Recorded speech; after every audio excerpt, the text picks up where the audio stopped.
হ্যাঁ বন্ধু, রাজ্যের ছোট্ট একটি ভয়েস আপনাদের কেমন লাগলো সবাই কিন্তু কমেন্ট করে জানাবেন। আরও কি বললো সেটাও অবশ্যই কমেন্ট করতে ভুলবেন না। আজকে আমি বানাবো বেলের শরবত।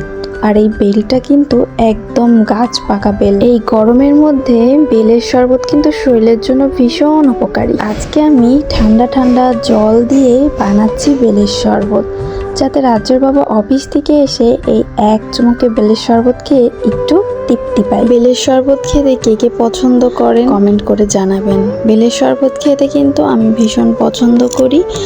আর আমার রাজ্য দেখেন, বেলের শরবত আমি বানাচ্ছি আর সে কিন্তু চিনি নিয়ে এসে দিয়েছে আমাকে।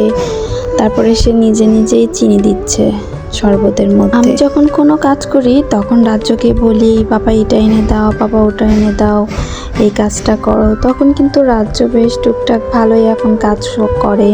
আর এই কাজ করার মাধ্যমে ওকে জিনিসগুলো আর কি চেনানো হয়। তো যত স্ক্রিন টাইমও কম দেখবে সেটা ওর জন্যই অনেক ভালো। বাচ্চাদেরকে যত পারবেন সবাই স্ক্রিন টাইম অনেক কম দেওয়ার চেষ্টা করবেন। আমি সব রকম কাজে কোনো রকম বিরক্ত হই না, শুধু একটা কাজে আমি খুব বিরক্ত বোধ করি, সেটা হচ্ছে রাজ্যকে খাওয়ানো। ওকে যে কোনো খাবার খাওয়াইতে গেলে আমার 1 ঘন্টার উপরে লেগে যায়। এই জিনিসটা আমার খুব বিরক্ত লাগে। কি করলে সে কম সময়ের মধ্যে খাবারগুলো খেয়ে নেবে?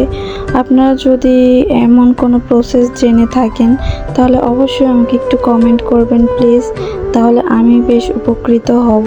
তো আপনাদের সাথে কথা বলতে বলতে আমার শরবত গুলানো কিন্তু একদমই শেষ হয়ে গেছে। আর শরবত গুলানো শেষে জায়গাটা বেশ এখানে অপরিষ্কার ছিল, যার কারণে জায়গাটা পরিষ্কার করে নিলাম।